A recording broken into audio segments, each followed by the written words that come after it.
বন্ধুসকল আকৌ এটা নতুন ভিডিঅ'লৈ আপোনালোকৰ মাজত মই প্ৰশান্ত। বন্ধুসকল আজি আহিছোঁ এটা বিশেষ অসমৰ স্বাৰ্থত, ৰাইজৰ স্বাৰ্থত সঁচাকৈ বন্ধু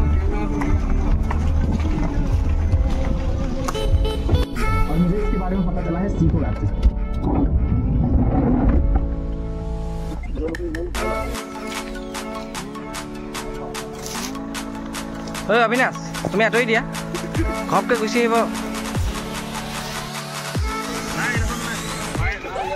মাটিত যে এনেকৈ দুৰ্বৃত্তই গছ কাটিব, অসমখন ধ্বংস কৰিব, এয়া জানো আমি অসমীয়া হৈ চাই থাকিব পাৰিম?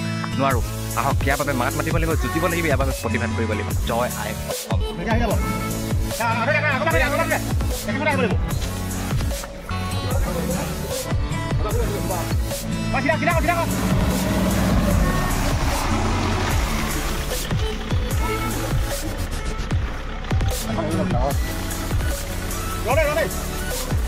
অসম জাতীয়তাবাদী যুৱ ছাত্ৰ পৰিষদে সংগ্ৰাম উৎসৱ।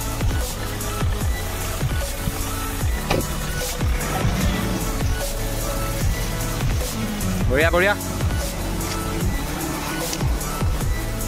বন্ধুসকল, অভয়পুৰ বনাঞ্চলখন নগা দুৰ্বৃত্তই কিন্তু একেবাৰে ধ্বংস কৰি পেলাইছে। তেওঁলোকে এই মাটিত বেদখল কৰিছে, ধ্বংস কৰিছে আমাৰ গছবোৰ। সঁচাকৈ বন্ধুসকল, আমি যিহেতু পৰ্যবেক্ষণ কৰিলোঁ, ইয়াত এজোপা ভাল গছ, ডাঙৰ গছ দেখা নাপালোঁ। মাথো দেখিলোঁ ঘাঁহ বনবোৰে দেখা পালোঁ। চৰকাৰলৈ এটা অনুৰোধ যে এই বনাঞ্চলখন সংৰক্ষিত কৰক, ইয়াত গছ ৰোপণ কৰক। আকৌ ইয়াত মাটি খুব ভাল মাটি, ইয়াত গছ ৰোপণ কৰিলে অতি সোনকালে হ'ব। গছ ধ্বংস কৰি পেলাইছে, নগা দুৰ্বৃত্তই একেবাৰে গছ বন কাটি আমাৰ ধ্বংস কৰিছে।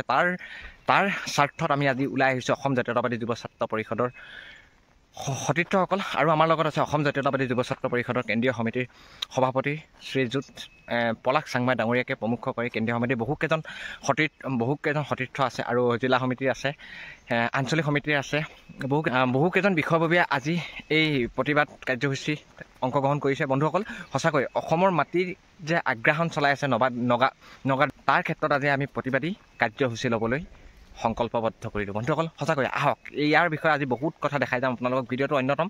আহক, মাটিত যে এনেকৈ দুৰ্বৃত্তই গছ কাটিব, অসমখন ধ্বংস কৰিব, এয়া জানো আমি অসমীয়া হৈ চাই থাকিব পাৰিম? নোৱাৰোঁ। আহক, ইয়াৰ বাবে মাত মাতিব লাগিব, যুঁজিব লাগিব, ইয়াৰ বাবে প্ৰতিবাদ কৰিব লাগিব। জয় আই অসম।